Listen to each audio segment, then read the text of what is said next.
I'm Dr. Pervez Ahmed. In today's lecture, we will start the electricity and magnetism course. This is the lecture number first. In these portions, we will just have the introductions with the different terminologies, different quantities they are being related with this course. So, electricity and magnetism के course में खुश आमदीद. So, आज का जो हमारा lecture है that will basically be the introduction. जो मुख्तलिफ चीज़ें हैं, जो मुख्तलिफ ऑब्जेक्ट है या मुख्तलिफ फिनामिनाज है इलेक्ट्रिसिटी और मैग्नेटिज्म के कोर्स से या उससे रिलेवेंट जो हिस्ट्री है, हम उसके मुताबिक मतलब उसके मुतालिक इसी जो लेक्चर है उसमें उस पर डिस्कशन करेंगे. सो इस कोर्स में हम बात करेंगे the laws of electricity and magnetism and the role that they play in the operation of many modern devices. ठीक है कि इसी कोर्स में हम बहुत सारे प्रिंसिपल लॉज मतलब जो इलेक्ट्रिसिटी और मैग्नेटिज्म में मतलब मेन रोल प्ले कर रहे हैं उनके बारे में वो डिस्कस करेंगे और ये भी डिस्कस करेंगे कि वो जो हमारे पास मॉडर्न डिवाइसेस है उनमें उन लॉज का वो क्या किरदार रहा है. And similarly, we will deal with the interatomic and intermolecular forces responsible for the formation of solid and liquid. ठीक है कि मतलब हम ये भी डिस्कस करेंगे कि हमारे पास जो इलेक्ट्रिसिटी या इलेक्ट्रिसिटी एंड मैग्नेटिज्म की मतलब है जो फिनोमेना है, जो हम कह रहे हैं कि बेसिकली इज आल्सो रिस्पांसिबल मतलब जो इंटर एटॉमिक या इंटर मॉलिक्यूलर फोर्सेस है, हम कहते हैं कि मतलब उनकी फॉर्मेशंस के लिए मतलब वो जब सॉलिड्स बनाते हैं या लिक्विड बनाते हैं तो उनके लिए भी मतलब जो रिक्वायरमेंट होती है वो इलेक्ट्रोमैग्नेटिक फोर्सेस की होती है. अगर हम ये कहें कि मतलब इलेक्ट्रोमैग्नेटिक फोर्स की मतलब गैर मौजूदगी में या इलेक्ट्रिसिटी मैग्नेटिज्म की गैर मौजूदगी में सॉलिड का वजूद पॉसिबल नहीं है, तो ये मतलब ये वाला जो स्टेटमेंट है ये रॉन्ग नहीं होगा. मतलब इसी वजह से हम कहते हैं कि जो सॉलिड का वजूद है या लिक्विड का वजूद है that is because of the electricity and magnetism, और we can say that because of the electric forces and natures. अच्छा, कुछ मतलब अगर मतलब शुरू में हम थोड़ा सा ये करेंगे कि ये बात करेंगे कि इलेक्ट्रिसिटी और मैग्नेटिज्म का कोर्स है उसका स्टार्ट कहाँ से हुआ. तो थोड़ा बहुत मतलब हम यहाँ पर हिस्ट्री पे नज़र डालेंगे, मतलब इतनी डिटेल में हम नहीं जाएंगे, लेकिन जो शॉर्ट या ब्रीफ हिस्ट्री है थोड़ा बहुत उसके बारे में डिस्कस करेंगे.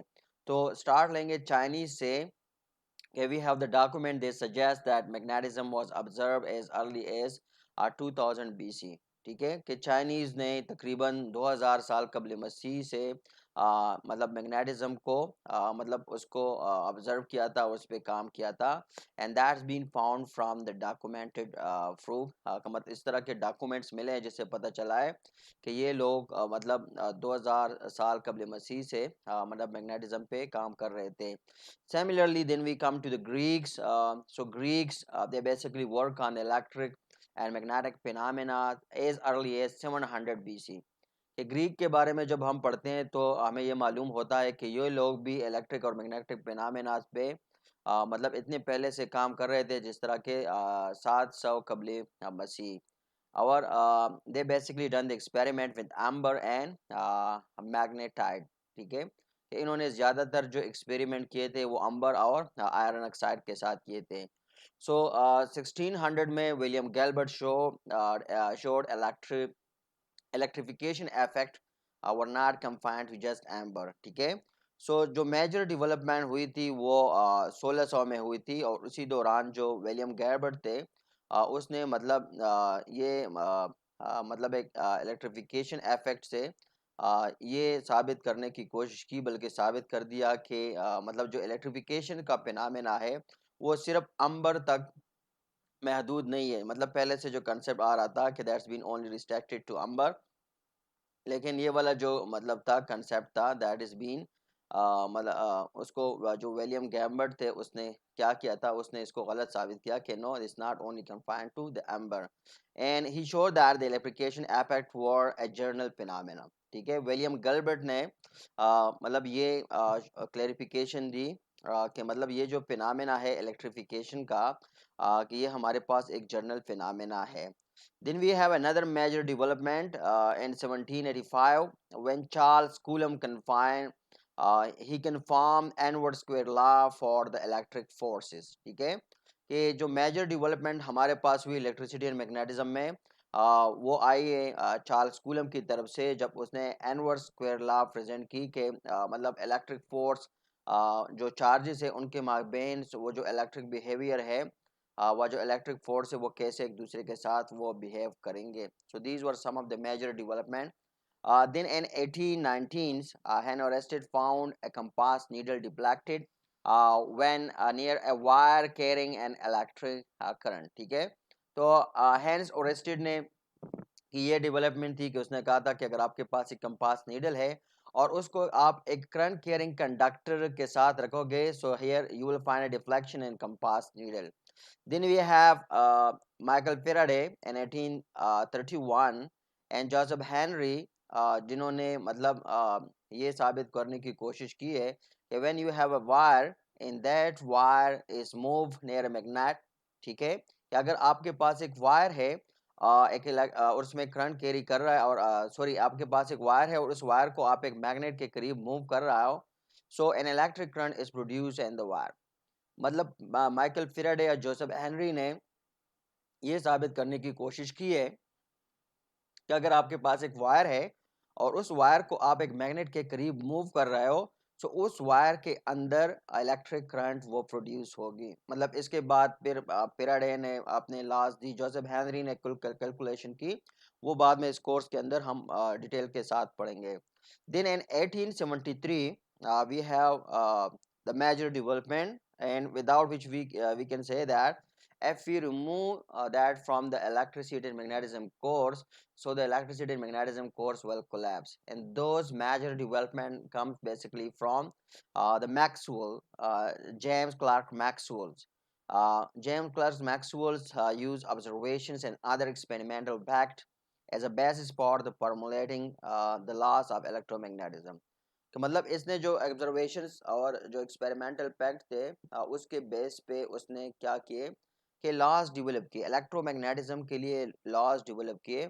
और अभी भी हम ये कहते हैं कि he is really considered the father अब इलेक्ट्रिसिटी एंड मैग्नेटिज्म और इलेक्ट्रोमैग्नेटिज्म क्योंकि वो लॉज मतलब जो या इक्वेशन थे या जो लॉज थे जो मैक्सवेल ने डेवलप किया अगर इसको हम हटा दें इस कोर्स से तो हम कहते हैं कि सारे के सारी कोर्स वो कोलैप्स कर जाएगी and there will be no basis for the electricity and magnetism course. So this is he is basically the person that is James Clerk Maxwell when unified the electricity and magnetism कि इसी ने electricity और magnetism को एक single subject के अंदर लाए that he later on later on people call that electromagnetism. ठीक है कि पहले इलेक्ट्रिसिटी और मैग्नेटिज्म को अलहदा अलहदा ट्रीट किया जाता था. सो 1873 में जब जेम्स क्लर्क मैक्सवेल आए तो उसने मुख्तलिफ प्रिंसिपल लॉज और इक्वेशंस वो दिए मुख्तलिफ ऑब्जर्वेशंस पे और एक्सपेरिमेंटल फैक्ट पे और इसी की रोशनी में ये जो दो फील्ड थे उसको एक फील्ड मतलब एक सिंगल फील्ड के तौर पे इंट्रोड्यूस किया गया. So this was some of the history मतलब एक क्विक हिस्ट्री था पूरे डिटेल में हम नहीं गए मतलब इस हद तक इसी कोर्स के लिमिट तक आई थिंक इतना जानना ज़रूरी था.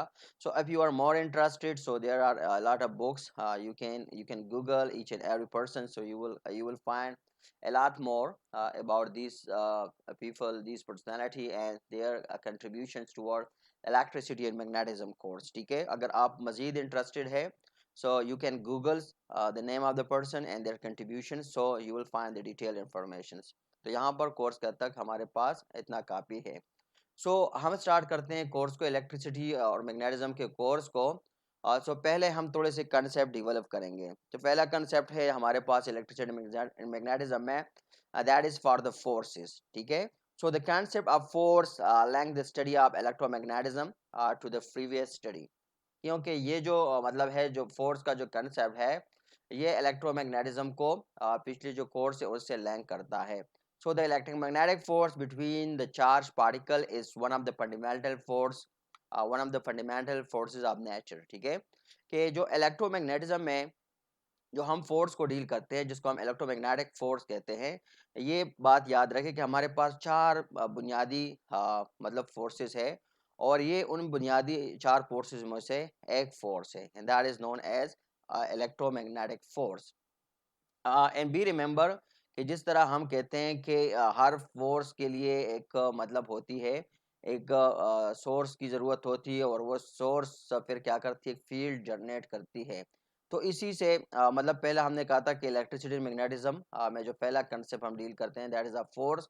अब एक दूसरा कंसेप्ट है that is electric charge. So electric charge हमारे पास क्या है, so first of all you should know that कि चार्ज के लिए हमारे पास क्या है, there is no specific definition for the charges. ठीक है, कि मतलब हम कहते हैं कि ये किसी भी मटेरियल के साथ लिंक एक इंट्रिंसिक प्रॉपर्टी है, जिसकी वजह से या तो वो क्या करेगा, किसी दूसरे चार्ज को अट्रैक्ट करेगा या रिपेल करेगा। So on this basis we say that there are two kind of electric charges. हम कहते हैं कि कोई सा भी मटेरियल्स मतलब जिसकी ये इंट्रिंसिक प्रॉपर्टीज हो कि वो किसी दूसरे मटेरियल को या अट्रैक्ट करेगा या रिपेल करेगा। तो इसी बेस पे हम कहते हैं कि इसी फिनोमेनास पे हम कहते हैं कि हमारे पास दो टाइप के चार्जेस हैं। एक को हम कहते हैं पॉजिटिव चार्ज, दूसरे को कहते हैं नेगेटिव चार्ज। ठीक है, so negative charges are the type possessed by electron. तो नेगेटिव चार्जेस हमारे पास वो है जो कि इलेक्ट्रॉन के होते हैं। ठीक है, जबकि पॉजिटिव चार्ज हमारे पास वो है that is been possessed by proton. And you know that कि इलेक्ट्रॉन कहाँ पर होते हैं, और मतलब प्रोटॉन कहाँ पर होते हैं, ये बाद में कोर्स के अंदर हम डिस्कस करेंगे। सो चार्जेस, अब ये एक वाज़ेह फैक्ट है, आप लोगों ने पिछली क्लासेस में इसको स्टडी भी किया हुआ है कि charges of the same science repel one another. अगर हमारे पास नेगेटिव नेगेटिव चार्जेस है तो एक दूसरे को रिपेल करेंगे। सिमिलरली अगर हमारे पास सेम चार्जेस है पॉजिटिव पॉजिटिव, तो वो एक दूसरे को मतलब क्या करेंगे, रिपेल करेंगे। And charges with opposite signs attract one another. और इसके मुकाबले में अगर हमारे पास चार्जेस है और वो चार्जेस उनके साइन जो है वो अपोजिट है, so they will attract each other. मतलब पॉजिटिव नेगेटिव अट्रैक्ट करेगा, सिमिलरली नेगेटिव पॉजिटिव को अट्रैक्ट करेगा, लेकिन पॉजिटिव पॉजिटिव और नेगेटिव नेगेटिव वो एक दूसरे को वो रिपेल करेंगे। ठीक है, सो अब हमारे पास कुछ एवरीडेज लाइफ में भी कुछ मतलब चार्जेस हम उनको डेवलप करते हैं।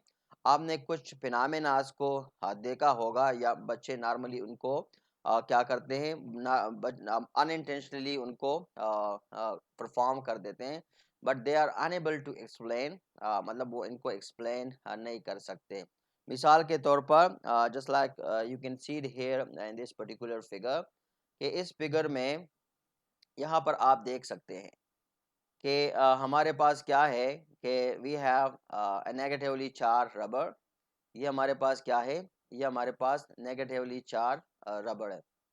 ठीक है, and that is been suspended from a string. एक रस्सी के साथ हमने इसको यहाँ से लटकाया हुआ है। अब यहाँ पर इसको क्या है, हम एक ग्लास जो ग्लास हमारे पास क्या है, पॉजिटिवली चार्ज ग्लास है।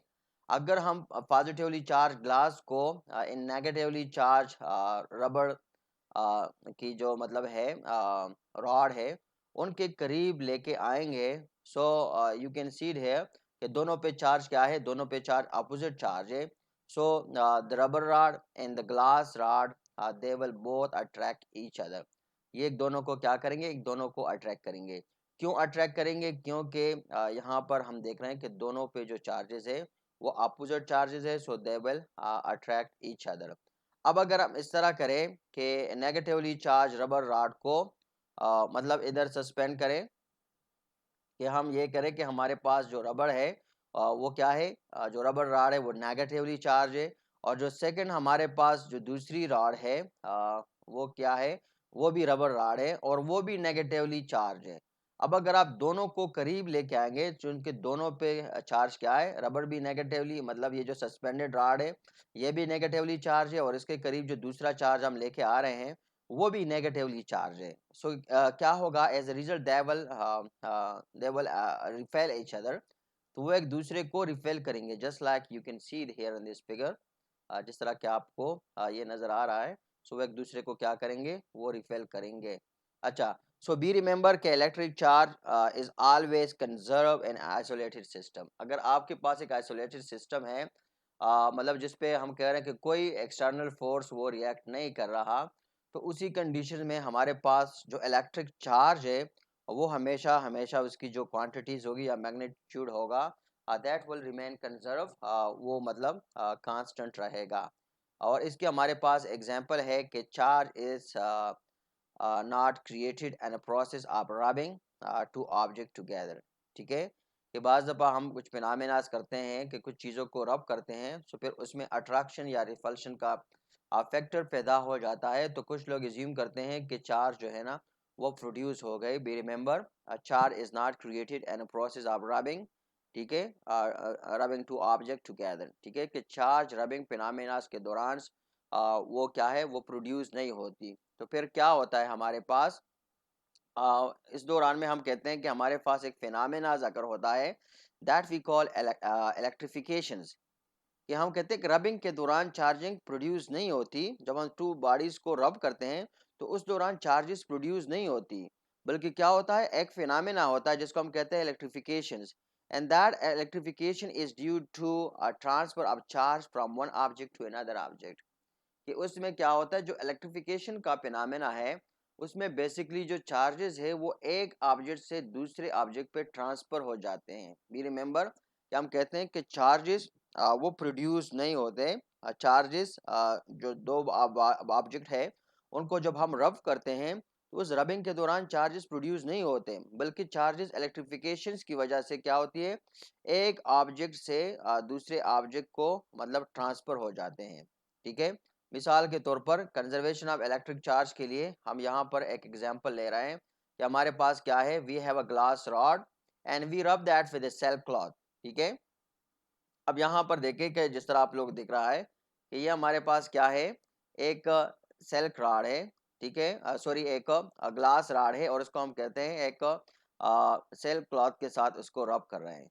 ठीक है, so because of the conservation of the charge, each electron adds negatively charge to the cell and an equal positive charge is left on the glass rod।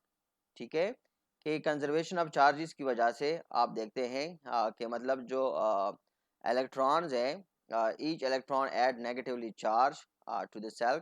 ठीक है, और उसके मुकाबले में equal and opposite charge is left on the glass rod.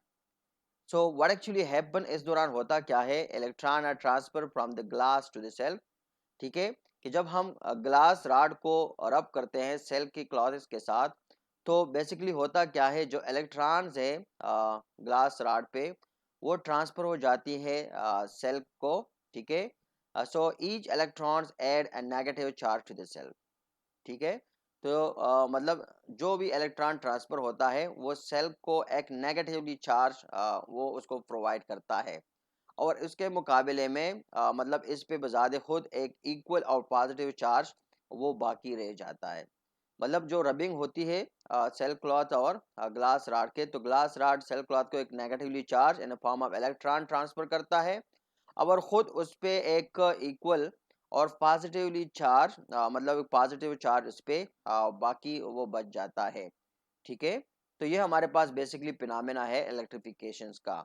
एक हमारे पास concept है quantization of electric charge. So what is mean by the quantization of electric charges, electric charges की क्वांटाइजेशन का क्या मुराद है। सो द इलेक्ट्रिक चार्ज क्यों is said to be quantize.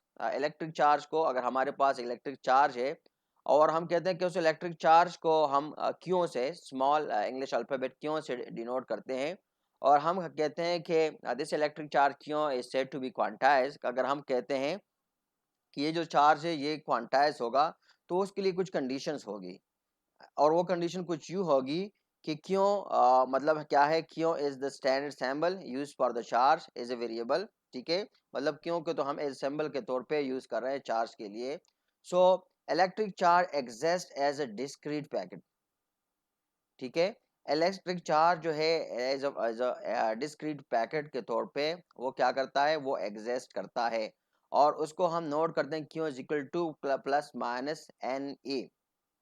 मतलब जो हम क्वांटाइजेशन ऑफ चार्ज की बात करते हैं, हम कहते हैं कि electric charge is said to be quantized ठीक है, कि मतलब कहते हैं कि इलेक्ट्रिक चार्ज क्वांटाइज होगी। तो फिर हम डिस्कस कर रहे हैं कि इलेक्ट्रिक चार्ज को एक स्टैंडर्ड सिंबल है क्यों, और इलेक्ट्रिक चार्ज जो है वो एग्जिस्ट करती है डिस्क्रीट पैकेट में, और उसको हम शो करते हैं। उसके लिए हमारे पास जो मैथमेटिकल सिंबल है that is Q is equal to plus minus N E. अब इसी में हमारे पास जो कैपिटल एन है, what is that, this capital N is an integer, कि मतलब ये हमारे पास नंबर है 1 2 3 4 5 सो ऑन। ठीक है, ई जो है small E is the fundamental unit of charge, और इसकी हमारे पास जो मैग्नीट्यूड है that is equal to 1.6 and to 10 raise to power minus 19 coulomb. ठीक है, और जो इलेक्ट्रॉन है, ये चार्ज है, इलेक्ट्रॉन की जो चार्ज है उसको हम क्यों से डिनोट करते हैं, and that we say is equal to minus E. Minus E is basically for the negative charge. Similarly जो प्रोटॉन की चार्ज है that we represent by positive E, that basically show that the charge is positive. So फिर हमारे पास मुख्तलिफ़ किस्म के materials है। ठीक है, मुख्तलिफ़ किस्म के मटेरियल्स है जिसको हम लेते हैं चार्ज के निस्बत से, कि चार्ज उनके साथ या इलेक्ट्रिसिटी एंड मैग्नेटिज्म का उनके साथ, उन मटेरियल के साथ क्या लिंक्स है, या वो कैसा बर्ताव करते हैं, मतलब इलेक्ट्रोमैग्नेटिक फील्ड में, या हम अगर इलेक्ट्रिसिटी और मैग्नेटिज्म के तनाजुर में उन मटेरियल्स को देखते हैं तो वो मटेरियल क्या है। उन मटेरियल में जो पहला मटेरियल हम डिस्कस करते हैं वो है कंडक्टर्स। ठीक है, या सिंपल वर्ड में हम कहते हैं इलेक्ट्रिकल कंडक्टर्स। इलेक्ट्रिकल कंडक्टर क्या है? इलेक्ट्रिकल कंडक्टर्स हमारे पास वो मटेरियल है in which some of the electrons are free electrons. ठीक है, क्योंकि उनमें जो कुछ इलेक्ट्रॉन होते हैं वो क्या होते हैं, वो फ्री होते हैं, मतलब वो इलेक्ट्रॉन्स मटेरियल्स के अंदर फ्रीली मूव करते हैं, मतलब वो किसी जगह पर वो बाउंड नहीं होते। अगर फील्ड ना भी हो तब भी वो इलेक्ट्रॉन उस मटेरियल के अंदर वो फ्रीली मूव करते हैं, और जब हम फील्ड प्रोवाइड करते हैं तो वो एक स्ट्रेट डायरेक्शन में, in the direction of the applied field, वो मूव करते हैं। So a free electron are not bound to an atom, जिस तरह हमने पहले ही बात की थी। These electron can move relatively freely through the materials. Example of good conductors include copper, aluminium and silver. मतलब ये हमारे पास मटेरियल है जिसको हम कहते हैं कि हमारे पास गुड कंडक्टर है, that include copper, aluminium and silver. ठीक है, so good conductor is a charge in small regions. कि जब हमारे पास एक गुड कंडक्टर हो, जिस तरह के ऊपर के एग्जांपल है कॉपर, एल्यूमिनियम या सिल्वर है, और हम कहते हैं कि उसको जब चार्ज किया जाता है एक स्मॉल रीजन में, so the charge readily distribute itself over the entire surface of the materials. ठीक है, सो वो जो चार्ज है वो उसी मटेरियल के सरफेस पे अपने आप को यूनिफॉर्मली वो क्या करता है, यूनिफॉर्मली डिस्ट्रीब्यूट करता है। एक स्मॉल रीजन में जब हम एक गुड कंडक्टर्स को क्या करते हैं, चार्ज करते हैं, तो चार्ज खुद ब खुद अपने आप को यूनिफॉर्मली डिस्ट्रीब्यूट करता है, जो एंटायर सरफेस है मटेरियल की उस पे ऊपर अपने आप को रेडिली वो डिस्ट्रीब्यूट करता है। दूसरी मटेरियल हमारे पास है electrical insulators. So electrical insulator क्या है? इलेक्ट्रिकल इंसुलेटर हमारे पास वो मटेरियल है and which all of the electrons are bound to the atoms, कि उसमें कोई भी फ्री इलेक्ट्रॉन नहीं होता, तमाम के तमाम जो इलेक्ट्रॉन्स होते हैं वो एटम के साथ क्या होते हैं, वो एटम के साथ बाउंड होते हैं, चिपके हुए होते हैं। So these electron can not move. अरे वो ये इलेक्ट्रॉन जो है ना, मटेरियल्स के अंदर फ्रीली मूव नहीं कर सकते, जिस तरह हम कंडक्टर के बारे में कहते हैं। So example of good insulators include glass, rubber and wood. ये हमारे पास गुड इंसुलेटर है।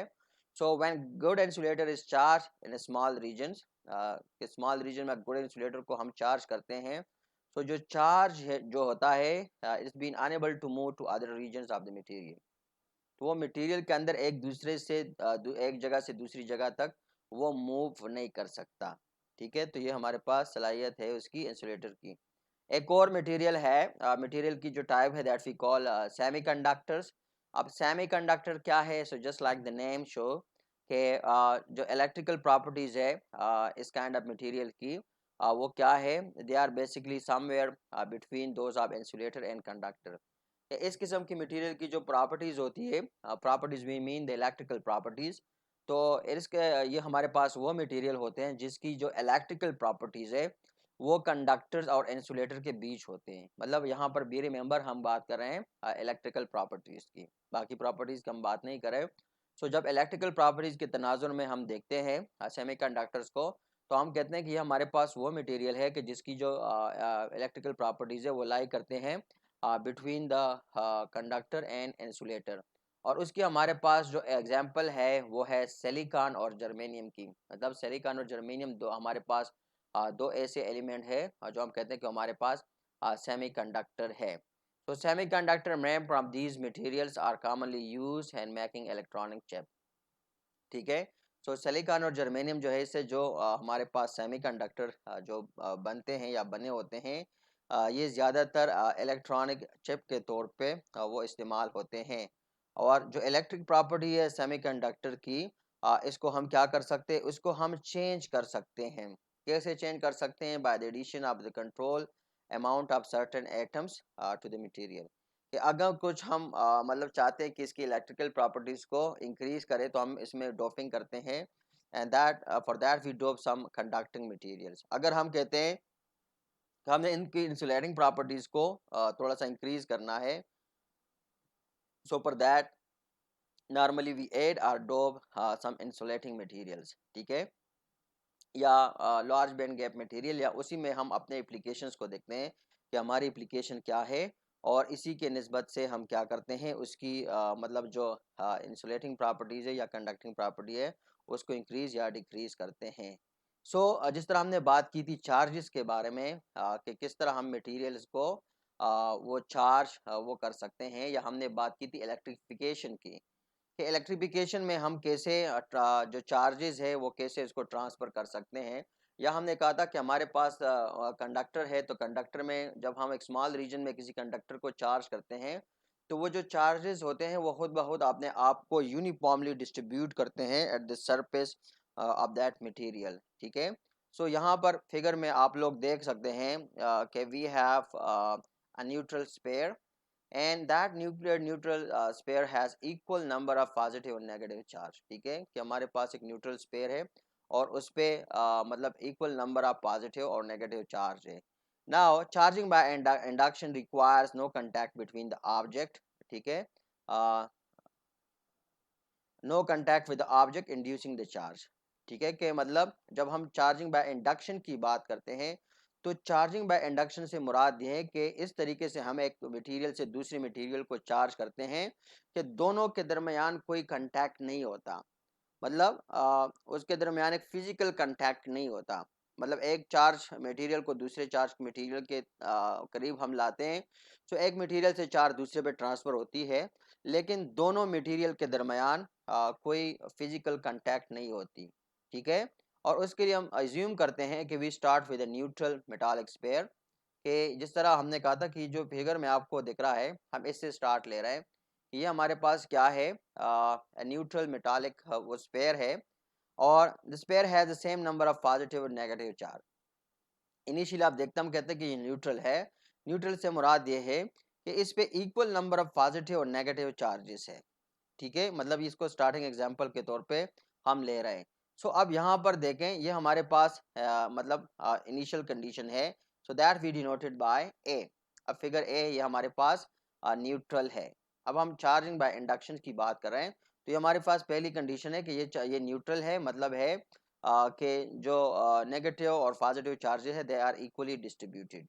ठीक है। सो हम पहले केस बी को कंसिडर करते हैं कि हमारे पास क्या है, जिस तरह हमने कहा था कि स्फीयर है, चार्जेस यूनिफॉर्मली डिस्ट्रीब्यूटेड है।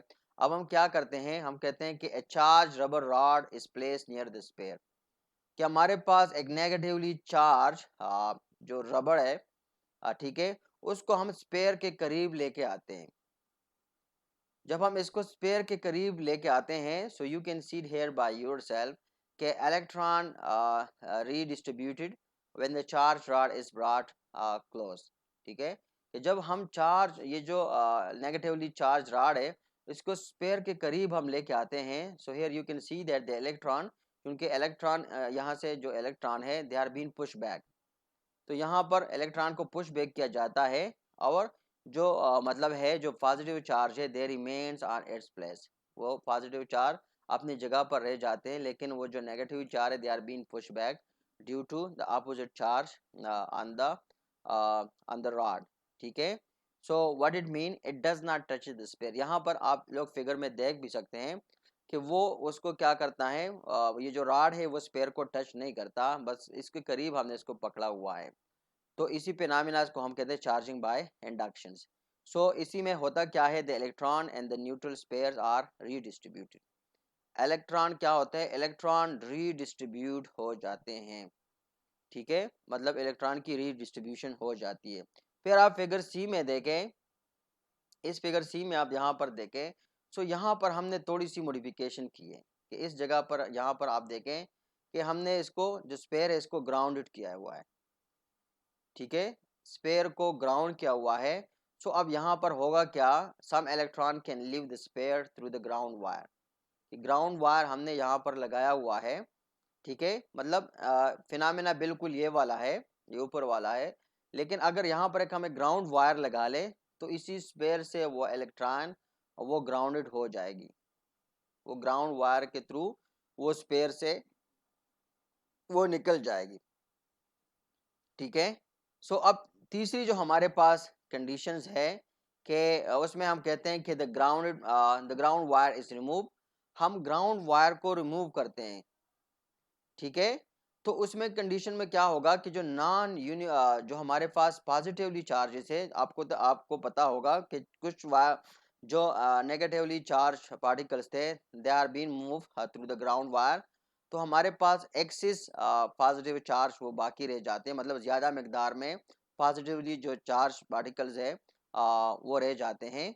सो देन यू कैन ऑब्जर्व कि वो जो मतलब एक्सिस पॉजिटिव चार्ज है they will be non-uniformly distributed, ठीक है। सो मतलब पहले सेंस में तो आपको पता लगेगा कि चूंकि ग्राउंड के जरिए जो ग्राउंड वार है उसके जरिए नेगेटिव चार्जेस ने बाहर मूव किया, तो अब हमारे पास स्पेयर पे ज़्यादा पॉजिटिवली चार्ज मतलब ज़्यादा पॉजिटिव चार्ज मौजूद है। और ये जो पॉजिटिव चार्जेस है, अब ये जो आप देख सकते हैं यहाँ पर कि यहाँ पर जो डिस्ट्रीब्यूशन है चार्जेस की, they are not been uniform, वो यूनिफॉर्म नहीं है। So positive charges has been induced in the sphere. So positive charges क्या होगी, the positive charge has been induced in the sphere. तो पॉजिटिव चार्ज जो है उसको स्पेयर में इंड्यूस कर दिया गया है, ठीक है। अब एग्जांपल 4 हमारे पास है कि उसमें क्या है कि द रॉड इज रिमूव। अब ये देखो एक और कंडीशन है, पहले कंडीशन में ये था कि रॉड नहीं था, दूसरी कंडीशन में था कि हम रॉड को ले आए, तीसरी कंडीशन में था कि हमने ग्राउंड वायर लगा लिया। अब चौथा कंडीशंस में हम देखेंगे कि हम ये जो नेगेटिवली चार्ज रॉड है उसको रिमूव करेंगे। सो इसकी रिमूवल से क्या होगा, जब हमने रॉड को रिमूव कर दिया, so here you can see by yourself कि the electrons remaining on the spare redistribute themselves, ठीक है, कि इलेक्ट्रॉन जितने भी इलेक्ट्रॉन स्पेयर्स पे वो बाकी बच गए थे उन्होंने अपने आप को रीडिस्ट्रीब्यूट किया, ठीक है। सो फिर यहाँ पर हमारे पास क्या होगा, there still an net positive charge on the sphere, कि मतलब हमारे पास फिर भी जो स्पेयर है उस पर नेट पॉजिटिव चार्ज ही होगा, क्योंकि हम कहते हैं कि पॉजिटिव चार्ज की मिकदार जो है वो ज़्यादा है as compare to the negative charge. और वो हमने देख लिया कि कुछ नेगेटिव चार्ज वो ग्राउंड वार के थ्रू वो स्पेयर से निकल गए थे। सो अगेन हम यहाँ पर कहेंगे कि द चार्ज इज़ नाउ मतलब अ, फिर भी हम कहते हैं कि अगर आप देखें सो आपको दिख रहा होगा कि the charge is now uniformly distributed, कि अब जो चार्ज है मतलब here you can see by yourself that's been uniformly distributed, को बिल्कुल यूनिफॉर्मली डिस्ट्रीब्यूट मतलब है। सो यहाँ पर हमें ये बात याद रखनी होगी या नोट करनी होगी कि द रॉड जो रॉड है हमारे पास lost none of its negative charge during this process, कि इसी प्रोसेस में रॉड ने कोई चार्ज लूज नहीं किया, ठीक है, कि मतलब जो टोटल चार्जेस थे रॉड पे या स्पेयर पे दे रिमेन द सेम, मतलब उस पर कोई मतलब चेंज नहीं आया। अब एक और मिसाल है हमारे पास चार्ज रीअरेंजमेंट एंड इंसुलेटर्स, कि हमारे पास क्या है, इंसुलेटर्स है, ठीक है। और इंसुलेटर के तौर पे हम लेते हैं चार्ज बलून, और चार्ज बलून हम कहते हैं कि induces a charge separation on the surface of the wall due to realignment of the charges and the molecules of the walls, ठीक है, कि चार्ज बलून को हम दीवार के साथ लेके आ जाते हैं तो उसी से क्या होता है कि चार्ज सेपरेशन वाक़या होती है, अब ठीक है। और फिर जब हम उसको मूव करते हैं तो अगेन उसकी रीअरेंजमेंट वो होती है. So this process is similar to the inductions that can take place in insulator. ठीक है. मतलब ये हमारे पास एक सिमिलर प्रोसेस है इंडक्शन की तरह, जिसको हम कहते हैं कि ये बिल्कुल ये इंसुलेटर्स में फॉर्म होती है. मतलब हमारे पास जो मटेरियल है, एक वॉल है, दूसरा बलून है. तो वॉल और बलून हमारे पास दोनों जो है they are been the insulator, दोनों हमारे पास इंसुलेटर है. So the charges with the molecules of the materials are rearrange. तो दोनों जो हमारे पास जो मटेरियल्स है उसमें हम कहते हैं कि चार्जेस वो क्या करते हैं, वो एक दूसरे को वो रीअरेंज करते हैं. सो यहाँ पर देखिए बलून हमारे पास, बलून पॉजिटिव चार्ज है. तो दीवार के करीब जब हम इसको लेकर आते हैं तो दीवार हमें पता है कि वो क्या है, इस बीन इंसुलेटेड आर डाइलेक्ट्रिक. तो जब हम इसको करीब लेके आते हैं तो यहाँ पर चार्जेस वो क्या होती है, वो न्यूट्रल्स होती है. सो ये बेसिकली क्या करते हैं कि वो जो पॉजिटिव पॉजिटिव चार्ज एक दूसरे को पुश कर देती है. सो थोड़ा सा वो पॉजिटिव चार्ज वो अपनी जगह से थोड़ा सा मूव करता है, और जो नेगेटिव चार्ज है वो अफेयर हो जाता है, क्योंकि negative positive they attract each other. और यहाँ पर एक डंबल टाइप शेप बन जाता है, एक डाइपोल बन जाता है. ठीक है, जिसको हम फिर आगे उसको डिस्कस करेंगे. So the proximity of the positive charge on the surface of the object and the negative charge on the surface of the insulators results an attractive force between the object and insulator. तो जब ये वाकया हो जाती है तो आप लोगों ने देखा होगा कि बच्चे नॉर्मली ये चीज़ करते हैं कि वो बलून्स को अपने बनियान के साथ या स्वेटर के साथ रब करते हैं, और फिर जब उसको दीवार के करीब लाते हैं, थोड़ा सा इसको पकड़े रखते हैं, तो वो दीवार के साथ बलून वो चपक जाती है. और वो क्यों चपक जाती है, सो you can see the reason by yourself. कि वो जो चार्ज की रीडिस्ट्रीब्यूशन होती है, मीन्स कि ये हमारे पास बिल्कुल एक सिमिलर फिनोमेना है इंडक्शन की तरह, जो इंसुलेटर के अंदर आकर होती है, कि वो चार्जेस को क्या करते हैं, थोड़ा सा वो मूव करते हैं. और यहाँ पर जो नेगेटिव चार्ज अफेयर हो जाता है, वो नेगेटिव एक दूसरे के साथ, नेगेटिव और पॉजिटिव एक दूसरे के साथ क्या करते हैं, अट्रैक्ट करते हैं. सो आप लोगों ने देखा होगा कि वो जो मतलब जो बलून है वो दीवार के साथ वो चिपकी रहती है until unless we have the redistribution of the charges. कि मतलब ये उस वक्त तक जारी रहता है जब तक हमारे पास चार्जिंग की दोबारा रीडिस्ट्रीब्यूशन वो ना हो जाए. So that's all we have for this lecture. I hope you enjoyed a lot. So see you in next lecture very soon. Till then, bye bye.